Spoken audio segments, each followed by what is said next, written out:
자, 챕터 54 노조 전임자 제도에 대해서 살펴보도록 하겠습니다. 자, 본 챕터는 제목은 노조 전임자 제도만 나와 있지만요. 여기에서는 근로시간 면제 제도, 즉 타임오프제까지도 같이 아울러 살펴보는 것입니다.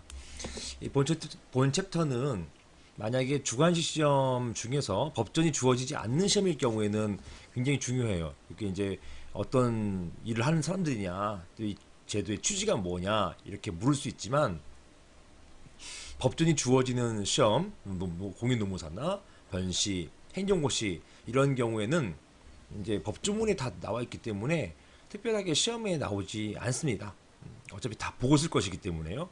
따라서 이제 그 법전이 주어지는 시험 공부하시는 분들께서는 이런 노조 전임자 제도에 대해서는 판례 정도 알고 가시면 될 것 같아요. 특히 판례가 무단결근 관련해서 노조 전임자의 어떤 지위가 어떤 지위인지, 이런 노조 전임자가 판례는 휴직과 같은 지위라고 하거든요. 근데 이런 휴직과 같은 지위를 가지는 이런 분들이 과연 출근 의무가 있는 것인지, 만약에 출근 의무가 있다고 한다면 어느 정도를 출근했다고 볼 것인지, 여기에 대해서 판례가 나왔어요. 그래서 그 판례 법리를 물어보는 시험, 이런 것, 이 정도가 나올 수가 있겠습니다. 그리고 이제 이런 노조 전임자 제도에 대해서 일정한 어떤 사용자가 혜택을 줄 경우에 그것이 지배 개입의 부당노동 행위에 해당되는 것인지, 또는 근로시간 면제자에게 과도한 근로시간 면제해 주는 것이, 이것이 또 회사가 이런 노조를 지배 개입하려고 하는 지배 개입의 부당노동 행위인지, 이런 것들이 이제 간략간략한 쟁점이 될 수가 있겠습니다. 이것이 이제 관련된 쟁점들이에요. 물론 이제 지배 개입 등의 부당노동 행위는 별도로 배우게 될 것입니다. 자, 한번 보실게요. 자, 노동조합의 운영과 활동에 대해서는 이후의 챕터에 상세히 나옵니다. 그래서 노동조합의 운영은 노동조합과 규약과 운영을 규약을 만들 것이고요. 그 다음에 운영을 공개하는 것, 그 다음에 노동조합의 기구와 총회와 대의원회가 있다. 그리고 노동조합의 전임자, 요 노동조합 운영 관련된 부분에 있어서 노동조합의 전임자 제도가 있는 것이고요. 그 다음에 유급 근로시간 면제 제도, 이런 제도가 노동조합의 운영과 관련돼서 나오는 쟁점이 되겠습니다.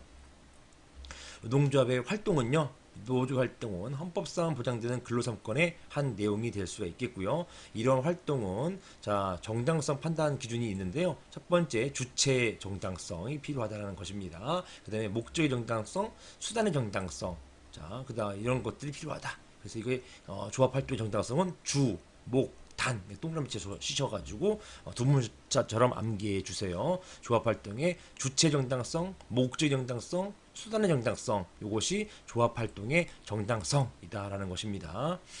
자, 조합 주체 정당성은 기관의 활동 관련해서 노동조합의 의사 내지 방침을 형성하거나 그에 의해서 행하여진 조합원의 제반 행위를 의미한다. 이게 만약에 비록 조합원 개개인이 행동했다 하더라도 그것이 노조의 어떤 의사에 합치한 것이라 한다면 그건 조합 활동으로 봐준다는 것입니다. 자, 조합원의 자발적 활동 관련해서요, 노동조합의 명시적 의사에 기하지 않고 행해진 조합원 개인 또는 집단의 활동, 이런 것은요, 노조의 묵시적 수권 또는 승인을 받았다고 인정할 때, 그때 이제 조합 활동의 정당성이 인정되는 것입니다. 만약에 조합원이 자발적으로 독자적 활동해가지고 이런 경우에 노조가 묵시적으로 수권하거나, 즉 권리 주었거나 승인하지 않았다고 한다면 그거는 그 조합원 개인의 행위입니다. 따라서 조합원 개인의 행위이기 때문에 사용자가 그 개인의 행위를 근거로 해가지고 어떤 조합원에게 제재를 가할 수가 있어요. 근데 만약 이것이 노조의 활동이라고 할 때는 함부로 제재 못 가하죠. 제재 가했다가는 불이익 취급이라고 하는 부당노동행위에 해당되기 때문에 그렇습니다. 따라서 이런 조합원의 어떤 개인적 활동이 노조의 묵시적 수권이나 승인을 받았다고 볼 수 있는 것인지, 그걸 따져보게 되는 것이 되겠습니다. 관련해서는 시험 문제 한번 나온 적이 있었어요. 보시는 것처럼 위임을 배포하는 경우, 그런 위임을 배포하는 행위가 자기가 조합원 개인으로서 억울함을 호소하기 위한 그런 행위였는데요. 그것이 노동조합의 어떤 활동의 주체 정당성이 인정되는 노동조합의 행위다라고 인정하는 그 순간부터는 함부로 거기에 대해서 제재를 가할 수가 없게 되는 것입니다. 그 다음에 이건 미조직 근로자는 뭐냐? 미조직 근로자. 이건 비노조원이라고도 표현해요. 비노조원의 활동. 이것은 뭐 정당 노조의 활동이 아니잖아요. 게다가 비노조원에게 뭐 노조가 묵시적으로 숙권했거나 승인했다고 보여지지는 않기 때문에 일반적으로는 정당성이 인정되지 않습니다. 다만 이러한 이제 노동조합에 가입하려다가 거부당한 근로자가 노동 결성을 하는 경우, 그때는 이제 노동 조합 결성 직전이잖아요. 그때는 조합 활동의 정당성 인정해 주자. 이것이 이제 학살 태도인 것입니다. 자, 목적의 정당성, 근로조건의 유지, 개선, 단결 이런 것들을 목적으로 하는 것이지 정치적인 것을 목적으로 하는 것 안 된다는 것이에요. 그 다음에 수단의 정당성, 수단 보신 것처럼 폭력 행위 사용해서는 안 된다는 것이에요. 그리고요, 자, 근무시간 중에 조합활동, 근무시간 중은요, 이때는 사용자도 근무시간 중에서는 근로자에게 어떤 일을 이제 명할 수 있는 거잖아요. 따라서 조합 활동은 원칙적으로 근로시간 이외에 해야 된다는 것입니다. 다만 취업규칙이나 단협 등에서 정함이 있는 경우 이때는 가능하죠. 또는 그에 대한 사용자의 승낙이나 관행이 있는 경우 이때도 가능하죠.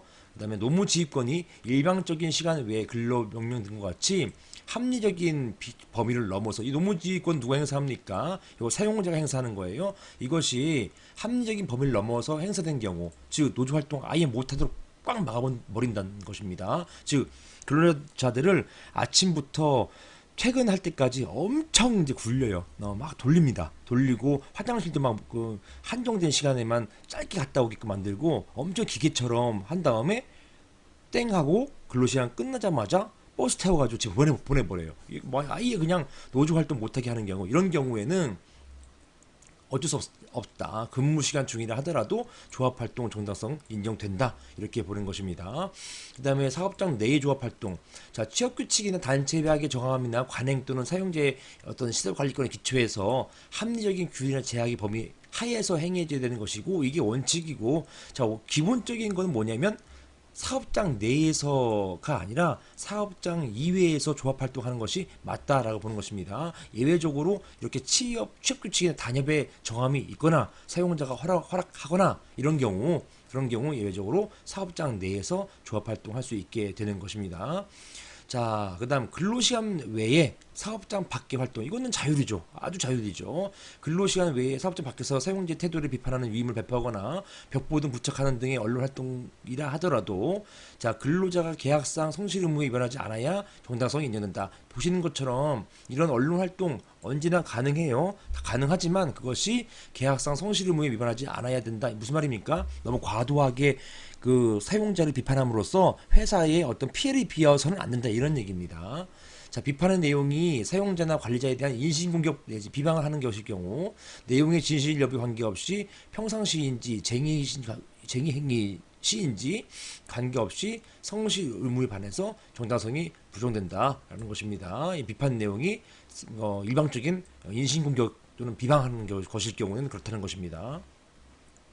이게 이제 노동조합의 운영과 활동에 대한 부분이고요. 이 공부를 왜 했느냐? 여기 운영 파트에 전임자 제도와 근로시간 면제 제도가 있기 때문에 봤던 것입니다. 노조 활동에 대해서는 다시 이제 이하의 챕터에서 상세히 배울 것입니다. 넘어가고요. 자, 노조 전임자 제도.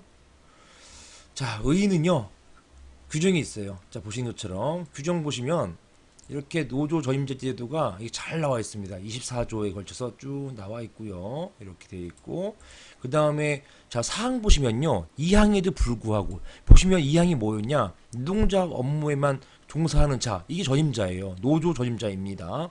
이러한 곳에도 불구하고라고 되어 있기 때문에, 자, 24조 사항은 노동조합의 전임자라고 표현을 했지만 이건 노조 전임자만 있는 게 아니에요.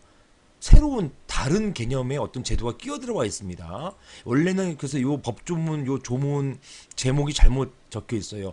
노동조합의 전임자 및 근로시간 면제자, 이렇게 써야 되는데 요 사항에 해당되는 근로시간 면제자를 규정해 놓지 않고 있습니다. 제목에.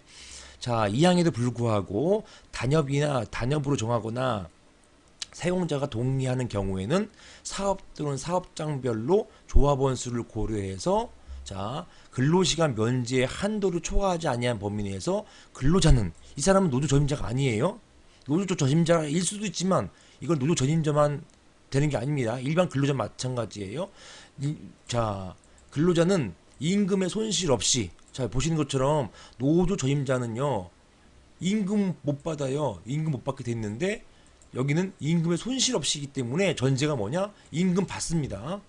자, 근로자는 임금의 손실 없이 사용자와 협의 교섭, 고충 처리, 산업 안전 활동 등 이 법, 즉 노조법이죠. 이 법 또는 다른 법률에서 정하는 금기법이죠. 이런 다른 법률에서 정하는 업무와 건전한 노사관계 발전을 위한 노동조합 유지 관리 업무를 할 수 있다. 요거는 노조 전임자 얘기가 아니에요. 그래서 이거는 근로시간 면제자에 대한 이야기가 되겠습니다. 그 다음에 그리고 노동조합은요 여기 있는 것처럼 2항 노조 전임자는 급여 지금 받지 못하도록 만들어 놨어요. 일단 일하지 않는 대신에 급여도 못 받게 만들어 놓고 있습니다. 그럼 돈을 어디서 받습니까? 노조의 조합비로 줍니다. 보통 노조 전임자에게 한 100만 원 정도, 많으면 200만 원 정도까지 주고요. 나머지 이제 노조 활동하기 위해 필요한 실비 같은 경우 노조비에서 정산해주고 그렇습니다. 그러면서 이제 급여는 이제 조금 받는다 하더라도 노동조합 업무에만 종사하면서 이제 일은 안 하시는 거죠. 그리고 이제 근로체 면제자 이런 분들은 이제 급여를 받긴 받습니다. 자, 이런데 노동조합이 노조 전임자에게 급여를 주도록 하는 것 또는 근로시간 면제자에게 급여를 더 주도록 하는 것 이런 급여 지급 요구하고 관철할 목적으로 쟁의행위 할 수 없도록 아예 못 박아놨습니다. 그 다음에 여기에 근로시간 면제 요거는 한도가 정해져 있어요. 근로시간 그 면제 한도는 여기 고노부 장관이 고시하도록 되어 있습니다. 보시는 것처럼 자 99명 이하인 조합에서는 최대 2000시간 이내에 면제시킬 수 있다는 얘기예요. 이렇게 쭉 나와 있습니다. 이런 식으로 나와 있습니다. 연간이에요. 연간 이렇게 면제 한도가 있다. 그리고 면제심의위원회에서 이런 면제 한도를 정해줍니다. 자, 근로시간을 면제해주는 대신에 거기에 해당되는 급여는 준다는 것이에요. 따라서 사용자에게 약간 피해가 약간 좀 경제 손실이 가잖아요. 그거를 이제 어쩔 수 없다는 것이에요. 노조법이 이런 노조 활동을 위해서 근로시간 면제 제도를 줌으로써 사용자에게 일정한 손실을 감수하도록 하는 제도, 이것이 근로시간 면제 제도가 되겠습니다. 먼저 노조 전임자 제도에서 볼게요. 자, 종업원 지위 그대로 유지하면서 근로계약상 노무 제공하지 않는다. 그리고 노동조합의 업무만을 전담하는 자를 말하는 것입니다. 자, 이 법적 지위 이거 매우 중요합니다. 법적 지위가 무엇이냐? 판례는 이제 휴직 상태 같이 보고 있어요. 자, 근로지급 의무가 면제되고 원칙적으로 사용자의 임금 지급 의무도 면제된다는 점에서 자, 이렇게 휴직 상태에 있는 근로자와 유사한 지위에 있다. 이게 판례 태도인 것입니다. 다만 판례는 자 노조 전임자를 휴직 상태에 있는 근로자로 보면서도 자 보세요. 원래 근로자가 휴직을 하면요 회사에 나갑니까 안 나갑니까? 그러저는 휴직하면 회사 안 나가잖아요. 그냥 집에서 쉬는 거 아닙니까? 이렇게 노조 전임자를 휴직 상태에 있는 근로자로 보면서도 판례는 출석을 해야 된대요. 출근을 해야 된대요. 즉 노조 전임자가 행하는 노동조합의 활동을 정상적인 근로를 한 것으로 인정하고 그에 근거해서 자 출퇴근 등의 업무 규율상 사규가 적용된다 이렇게 보았습니다. 항상 출근은 해야 된다 이렇게 보고 있습니다. 자 노조 업무 수행하던 주에 입은 재해는 업무상 재해로 인정한다.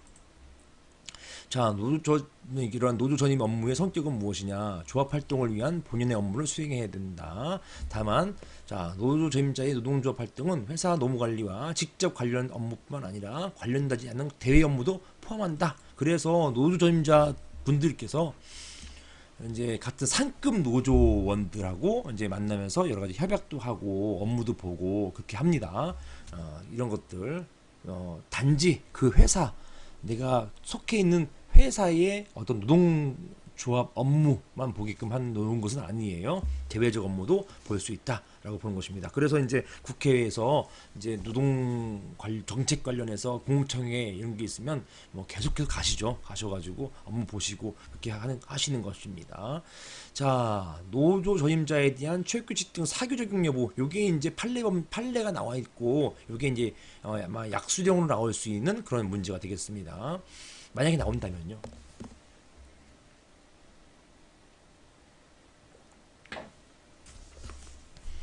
자, 문제점은 노조 전임자도 출퇴근 등에 관한 취업규칙 등 사규의 적용을 받는지 여부. 자, 사규 적용 받느냐? 요거. 그것도 출퇴근 등에 대해서.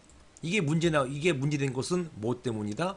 노조 전임자의 법적 지위를 휴직 상태라고 같이 그러니까 휴직 상태와 같이 보기 때문에 이런 문제 나오는 것이에요. 아니, 휴직 상태인데 왜 출근해야 돼? 이런 말이 나오는 거지 않습니까? 따라서 출퇴근 등에 대한 사규 적용 받는지 여부가 문제되는 것이고, 자, 노조 조임자의 경우에 있어서 무단결근의 의미가 무엇인지. 이게 출근해야 된단 말이에요. 출근하는데 출근하지 않았어요. 그럼 무단결근 한 거잖아요. 그럼 결근이 어떤 경우인지 문제된다는 것이에요. 왜냐, 노조 전임자분들은 그 자기 책상이 없어요. 책상이 있다 하더라도 그게 자기 업무 보려는 책상이 아니에요. 노조 업무 보려는 책상이기 때문에 꼭 거기 책상에 앉아 있어야 되는 것인지, 또 오셔가지고 그냥 한번 쭉 돌아보시기만 해도 되는 것인지. 자, 여기서 무단결근의 의미가 무엇인지 이게 문제되는 것입니다. 판례는요, 한진중공업 사례에서 갑이 A회사 입사 후에 자, 이렇게 노조 전임자로 임명되었습니다. A회사는 노조 전임자 출퇴근 관리, 노조 전임자 날인 방식을 취했습니다. 즉, 노조 전임자에게 이런 출퇴근 부를 만들어서 출근, 퇴근 이렇게 사인하도록 만들었단 말이에요. 날인이니까 사인이잖아요. 그죠?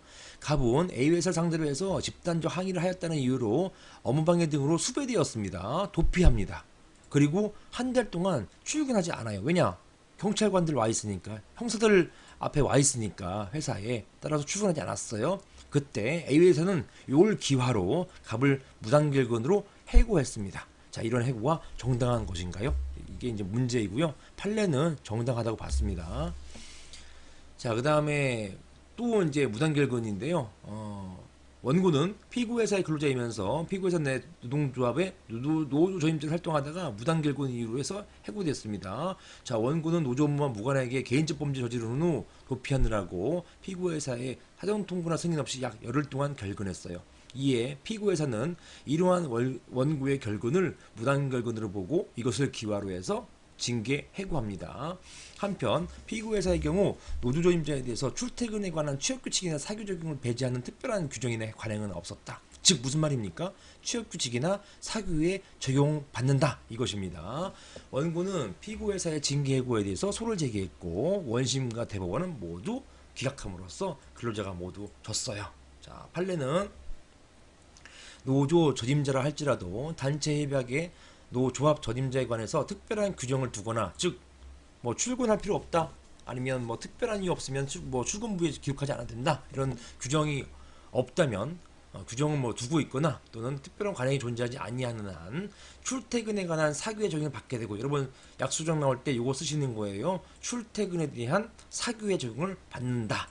그 다음, 자, 노조임자의 경우에 있어서 출근은 통상적인, 자, 출근의 의미가 뭐냐는 거예요. 출근은 통상적인 조합 업무가 수행되는 노조 사무실에서 조합 업무에 착수한 상태에 임하는 것, 요거 중요하다. 여러분 약수정 대비로 요거 쓰시는 겁니다.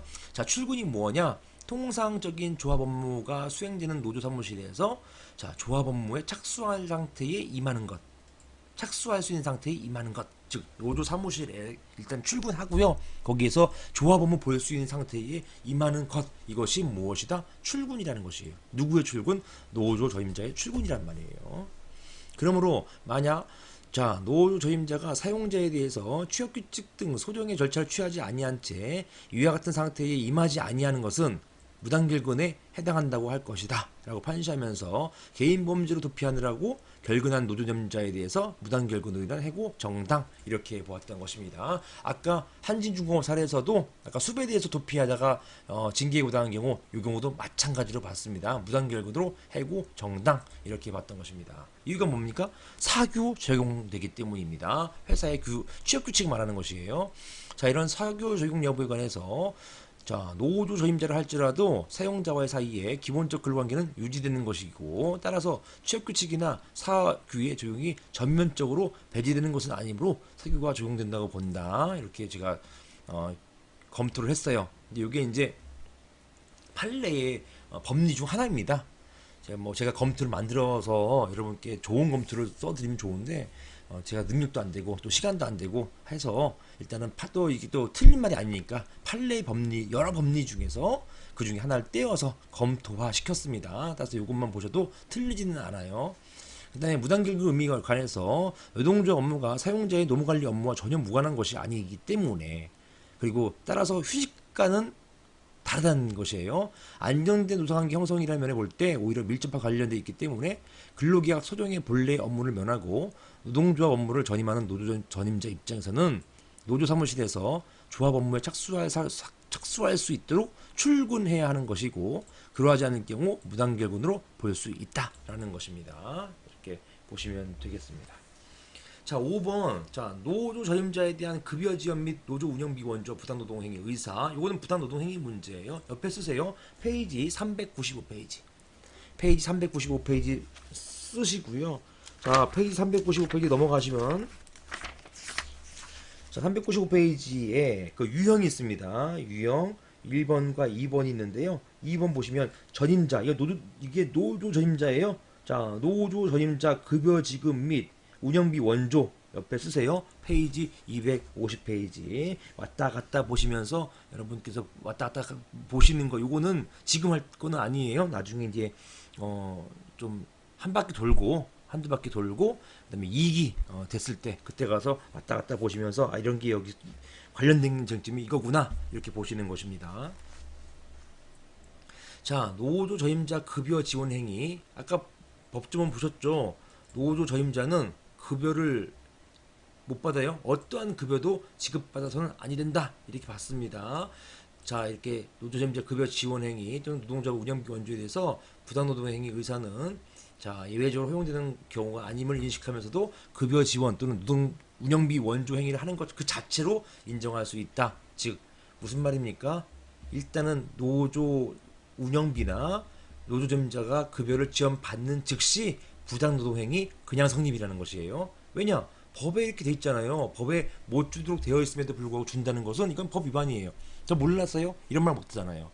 자, 법은 나 몰랐어요 이렇게 말 못합니다. 이걸 법의 무지라고 해가지고 중요한 명언이 있어요. 법의 무지는 용서받지 못한다. 난 법을 몰랐습니다 이렇게 얘기한다 하더라도 책임을 면하지 못합니다. 자, 따라서 급여 지원 못하도록 법에 규정되어 있음에도 불구하고 했을 때 그때는 당연하게 부당노동행위 의사 따져보지도 않고 곧바로 이것은 부당노동행위이다 이렇게 보는 것입니다. 자, 그래서 나아가서 지배개입의 적극적인 또는 구체적인 의도나 동기 필요한 것은 아니다라는 것입니다. 자, 이런 거는요. 자, 근로시간 면제자인 경우는 마찬가지예요. 근로시간 면제 대상으로 지정된 근로자에게 과다한 급여 지급하는 것이 노조 전임자 급여 지원 행위나 노동조합 운영비 원조 행위로 평가되는 경우에도 마찬가지다. 똑같다는 얘기예요. 근로시간 면제자는 돈은 받을 수 있어요. 근로시간 면제 한도만큼 이 부분만큼 내가 돈을 근로시간 면제됐다고 해가지고 면제된 만큼 급여가 까이지 않는단 말이에요. 공제되지 않는단 말입니다. 그런데 이 면제 한도를 법에 규정되어 있는 아까 봤죠. 고노부 장관이 고시한 그걸 넘어서 엄청나게 자 많이 준단 말입니다. 아까 보시는 것처럼 자 99명 이하일 경우에는 최대 2000시간 이내를 줘야 되는데 그냥 열심히 하세요 하면서 최대 4000시간 준다. 요거 뭐예요? 회사가 엄청 배려해 주는 거거든요. 회사가 왜 배려해 주지? 노조의 힘을 약하게 하기 위해서 그러는 것입니다. 노동조합 위원장과 회사가 친하면 안 돼요. 물론 서로 막 싸우기만 할 필요는 없죠. 하지만 너무 친한 거는 즉 사용자가 웃으면서 아 이렇게 해주지 뭐 양보해 주지 뭐라고 할 때 노조 위원장이 쉽게 그걸 거부하지 못한단 말입니다.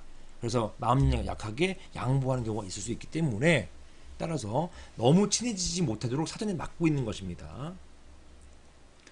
자, 그 다음에 그게 바로 이런 취지죠. 근로시간 그 면제 한도를 함부로 많이 과다하게 이제 줄 수 없는 것입니다. 이게 헷갈린 분 계시는데요. 근로시간 면제 한도를 늘려준다는 얘기는 곧 뭐다? 급여가 원래 받았어야 할 급여보다 더 많아지는 것입니다. 결론적으로 그게 바로 과도한 급여를 주는 경우에 해당한다라는 것입니다. 이게 실제로 뭐 그분에게 더 많은 돈을 줬다 이것이 아니고요. 면제 시간 한도를 늘려줌으로써 그만큼 일은 더 안 하는데 급여는 더 받아간단 말입니다. 이것을 과다한 급여 이렇게 표현하고 있는 것입니다. 자, 그 다음에 근로시간 면제 제도, 이게 타임오프 제도라고 하는 것이에요. 이 노조 저임제 제도하고 별개입니다. 이거 헷갈리시면 안 돼요.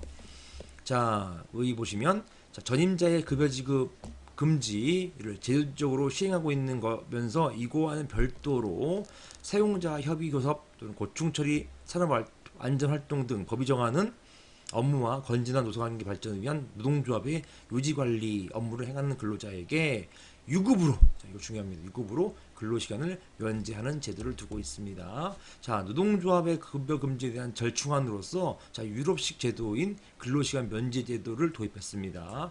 2010년도 7월 1일부터 노조점자에 대해서 사용자의 급여직을 원칙적 금지하는 한편 일정 한도 내에서 임금의 손실 없이 근로자의 노동조합 활동을 보장해주는 근로시간 면제 제도가 함께 시행되고 있는 것입니다.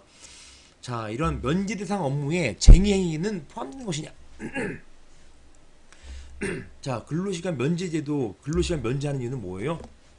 노조 업무를 보라고 하는 것인데요. 이 노조 업무 보는 여기에 지금 단체 행동하는 거, 쟁의행위가 포함될 것인지 여부, 이게 문제되는 것입니다. 자, 대상 업무에 쟁의행위가 포함되는 경우도 있을 수 있지만, 자, 문헌상 단체 교섭은 예시에 해당하고, 나아가 쟁의행위에 대해서는 예시하지 않고, 그 다음에 쟁의행위 기간 중에 노조 전임자 급여는 지급 의무가 없다는 점, 이런 이게 전임자잖아요. 이런 전임자에게는 지급 의무가 없다. 이런 점 등에 비춰보면은 팔레트 등의 이런 팔레트 등에 비춰보면 쟁의 행위는 대상 업무가 아니라고 본다. 이런 견해도 있다. 이 정도입니다. 사실은 이게 뭐 특별하게 판례가 없어요. 면제 대상 업무에 쟁의 행위가 포함될 것인지 여부. 여기 사실은 실무에서 왜 문제되냐면 쟁의 행위는 어차피 일 안 하잖아요. 법이 별도의 노조법하고 헌법이 보장해주고 있잖아요. 그렇죠? 그리고 행위는 뭐예요? 무노동 무임금이에요. 판례에 확립된 견해가 무노동 무임금입니다. 그런데요, 면제 대상 업무 있잖아요. 이 근로시간 면제 제도는요, 무임금이에요? 아니에요. 무노동이지만 유임금이에요. 따라서 만약에 면제 대상 업무에 쟁의행위를 포함시켜 버리면 이 유급으로 받을 수 있는 그 상황인데도 급여 받을 수 있는 상황인데도 무급 처리되게 된단 말입니다. 이런 해석이 또 가능이 된단 말이에요. 면제 대상 업무에 쟁의행위를 포함시켰다? 이런 경우를 할 경우에는 이건 쟁의행위는 확립된 판례 태도가 무엇이었습니까? 무급이에요. 무노동 무임금이란 말입니다. 따라서 면제를 시켜놨으면서도 불구하고 급여를 안 준단 말이에요. 따라서 쟁의행위를 포함시키면 근로자에게 그 근로시간 면제자 그 노조 활동을 하시는 근로자에게 유리하겠어요? 불리하겠어요? 돈을 못 받는데 불리하잖아요. 따라서 쟁의행위는 대상 업무가 아니라고 본다. 이런 견해가 이제 나오게 되는 것입니다. 이런 견해가 있다. 이 정도만 생각하세요. 자, 근로시간 면제 한도. 근로시간 면제 한도는 권노부 장관이 정하게 되어 있습니다. 그리고 이런 것에 대해서는 근로시간 면제 심의위원회를 두고 있다. 아까 노조법 42조, 죄송합니다. 24조의 2 여기에 근로시간 면제 심의위원회가 있습니다. 자, 보시는 것처럼 나머지는 요 법조문이기 때문에 한번 읽어보시면 되겠습니다. 법조문 그대로예요. 따라서 여러분들께서 이런 거 만약에 그 법조문 주어진 상태에서 시험 문제 나오면 일단 법조문부터 그대로 베껴 쓰는 게 필요한 것입니다. 그렇게 해서 이제 여러분께서 시험 보시면 돼요. 저도 이제 약수령이 나왔을 때 그 상법에서 정말 부이타였는데요. 그 일부 보험이라고 해가지고 거의 다루지 않는 분야였었거든요. 특히나 상법에서 보험 해상 같은 경우는 저희 때 거의 5년 내에 시험이 안 나왔던 시험인데요. 저도 그걸 딱 보자마자 완전 뭐 당황했고 멘붕이었죠. 그때는 멘붕이라는 표현 쓰지도 않았지만 굉장히 당황스러웠죠. 당황스러워서 어떻게 하느냐? 저는 뭐 이제 당시 이제 뭐 초시였고, 그러니까 다시 보는 시험, 그러니까 이제 처음 보는 동차였기 때문에 초시였기 때문에 되게 마음 한편 편한 게 있었어요. 편하니까 그래 뭐 아이 뭐 다음에 또 보면 되지 뭐 이런 마음도 물론 그때는 이제 그만두자 이런 생각이 더 강했지만 한편으로는 또 여기에 내가 전력을 못 쏟았다는 걸 내가 알고 있었기 때문에 마음을 내려놨던 것 같아요. 그래서 그냥 편안하게 법조문 베껴 쓰자라고 해가지고 법조문을 그냥 거기 있었어요. 한 두세 개 정도 조문이 있었는데 그거를 이제 목차는 우리가 이제 많이 일률적 목차가 있잖아요. 처음에 의, 그다음에 요건, 효과가 기본이고 그다음에 결론, 이게 검토 결론 이렇게 나오는데 여기 이제 어떤 절차법 뭐 민소법이나 행정 뭐 쟁송법 여기는 의, 요건, 절차, 효과, 검토, 사내결 이렇게 쓰던 이게 기본 목차잖아요. 여기에 맞춰가지고 정말 뜬금없이 보험의 의의부터 시작해서 일부 보험의 의의부터 시작해가지고 양을 채우고 그 다음에 요건 법조문에 있는 거 그대로 그냥 썼어요. 그거를 잘랐죠. 동그라미 1번 짧게 2번 이렇게 그 다음에 효과는 뭐 보험에 대한 일반적인 효과를 쓰는 것이고요. 검토하고 하다 보니까 한 반 페이지 조금 넘었나? 뭐 거의 뭐 못 썼습니다. 못 써가지고 이제 그냥 편안하게 시험 봤어요. 제가 기억하기로는 뺏겨 쓴 것밖에 없다. 법조문을 쫙 늘려가지고 뺏겨 쓴 것밖에 없는데 제가 붙었을 때 상법 점수가 거의 제일 좋았습니다. 상법이 제일 좋고 그 다음에 행정법이 그 다음 좋아하고 그렇게 돼서 고득점이 두 개가 팍 나와버리니까 나머지 이제 5개 과목 정도를 다 같이 끌어올려가지고 그냥 합격하게 된 그런 상황이었던 것입니다. 그래서 만약에 모르는 문제가 나왔다 하더라도 전혀 당황하지 마시고 그냥 마음 내려놓고 있는 것대로 다 쓰고 온다. 대신에 최대한 느려서 다 쓰고 온다. 이렇게 생각하시면 의외로 점수가 잘 나올 수 있다는 거. 그거는 아마 공부를 많이 하신 분들은 다 아실 겁니다. 그리고 그렇게 돼서 정말 불타 나온다 하더라도 전혀 당황하지 마시라. 또 작년 2017년도처럼 공인노무사 시험처럼 경례 나오던 금기법, 노조법 이 순서가 뒤바뀌어 나온다 하더라도 당황하지 마시고 그냥 마음 내려놓고 그냥 내가 쓰는 것만큼은 다 쓰고 온다. 또 행정쟁송법처럼 문제가 틀렸다, 이상하다라고 하더라도 그냥 마음 내려놓고 내가 아는 건 다 그냥 발라 쓰고 온다 이렇게 생각하시면 붙습니다. 합격한 분들의 어떤 말씀이기 때문에 제가 지어낸 얘기는 아니에요. 자, 5번입니다. 자, 근로시간 면제자에 대한 급여 지급 행위. 근로시간 면제자는 급여 지급할 수 있어요. 그렇습니다. 그런데 자, 보시는 것처럼 급여 지급 자체는 부당노동 행위되는 건 아니에요. 자체가. 하지만 노조 전임자에게 급여 지급하는 것은 당연히 부당노동 행위가 되는 것입니다. 자, 근로시간 면제자에게 급여를 지급하는 행위는 특별한 사정이 없는 한 분호 안 된다라는 것입니다. 하지만 부당노동 행위 되는 경우가 있어요. 어떤 경우에 과도한 급여를 주는 경우. 자, 근로시간 면제자로 하여금 근로지급 의무가 있는 근로시간 면제받아서 경제적 손실 없이 노동적 활동하게 할 수 있게 하려는 근로시간 면제제도의 본인의 취지. 요것이 요 네 줄이 취지인 것이죠. 취지. 약속을 나오면 이 취지를 알고 있으면은 그 분량이 풍부해져요. 굉장히 좋습니다. 이런 취지에 비춰볼 때 근로시간 면제자에게 지급하는 급여는 근로지급 의무가 면제되는 근로시간에 상응하는 것이어야 한다라는 것입니다. 이 상응하는 거의 기준이 얼마예요? 상응 이게 추상적인 게 아니라요. 여기 있는 고시 여기에 맞춰가지고 99명 이하일 경우에 최대 2000시간 이내 이런 게 기준이 되는 것입니다. 따라서 단협 등 노사 간 어떤 합의에 의한 경우라 하더라도 타당한 근거 없이 과다하게 책정된 급여, 요게 이제 키워드의 과도한 급여, 요거를 근로시간 면제자에게 지급하는 사용자의 행위는 노조법 단수에 허용하는 범위를 벗어나는 것으로서 노조 전임자 급여 지원 행위나 노동조합 운영비 원조에 해당되는 부당노동 행위가 될 수 있다. 이렇게 보는 것입니다. 여기에 보시는 것처럼 과다하게 책정된 급여 판단 기준이 무엇이냐? 첫 번째, 자, 근로시간 면제자가 받는 급여의 수준을 고려해 보고요. 그 다음에 동종 또는 유사 업무에 종사하는 일반 근로자의 급여 수준은 다 고려한 것입니다. 이런 지급 기준에 비추어서 사회통념상 수긍할 만한 합리적 범위를 초과하는 정도 과다한지 등 사정을 살핀다. 자, 나머지는 사회통념상 이거는요 일반적 얘기이고요. 여러분이 딱 기억하셔야 될 것은 뭐냐면 근로시간 면제자가 받는 급여 수준과 그 다음에 일반 근로자 급여 수준, 동종 유사 업무에 종사하는 일반 근로자의 급여 수준을 고려한다는 것입니다. 자, 그리고 항상 여러분 잊지 마셔야 될 게 뭐냐? 급여를 주는 개념일 수도 있고 근로시간 면제 한도를 확 늘려주는 경우도 있고. 그렇죠. 그렇죠. 그게 뭐예요? 결론적으로는 급여를 많이 주게 되는 거잖아요. 일 안 했음에도 불구하고 그만 급여를 주는 것이기 때문에 그게 동전 양면이다 이렇게 생각하셔야 됩니다. 자, 이런 근로시간 면제 이제 면제 제도하고 노조 전임자 급여 이제 금지.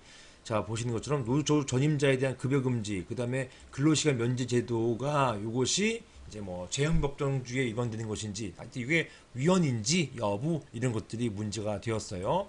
자, 헌법재판소는 노조법 제24조 제4항 보시는 것처럼 이거지요. 자, 사항. 이게 근로시간 면제 제도를 말하는 것입니다. 자, 요게 자, 사항 면제 대상 업무를 포괄적 규정해서 어떠한 종류의 노동조합 업무가 면제 대상이 될 것인지 여부는 달리 제한하고 있지 않는다. 자, 고노부 장관이 정해질 근로시간 면제 한도의 구체적 내용은 면제 대상 업무가 아니라 각 사업장별 조합원 수를 기준으로 해서 각종 노동조합 업무를 처리함에 있어서 통상적으로 필요한 시간 그리고 적정한 사용 인원 정도가 될 것임을 충분히 예상할 수 있다. 우리 봤죠? 살펴본 것처럼 고노부 장관이 이런 식으로 지금 어떤 업무를 한 게 아니라 시간만 정해놨잖아요. 인원수, 조합원 수하고 연간 시간 한도 이것만 정해놨다는 것입니다. 나머지는 자율적으로 포괄적으로 정할 수 있게끔 만들어 놨어요. 그러므로 자, 24조 사항 중 근로시간 면제 한도 부분은 죄형법정주의 위반되지 않는다. 자, 이건 뭐 포괄적이지 않다 이런 얘기예요. 나아가서 자, 이런 노조법 조항들이 과잉금지 원칙에 위반한 것도 아니다 이렇게 보았던 것입니다. 나머지는 한번 읽어만 보세요. 여러분 이제 헌법 문제 나오지는 않으니까요. 한번 이런 게 있다. 결론적으로 합헌이다라는 것입니다. 만약에 이렇게 생각하시면 돼요. 위헌일 경우에는요. 위헌이면 여러분들 이 법조문에서 보지도 못합니다. 여러분 봤다는 얘기 뭐예요? 합헌이었다. 이것이 되겠습니다. 판례 한번 읽어보시면 되겠습니다.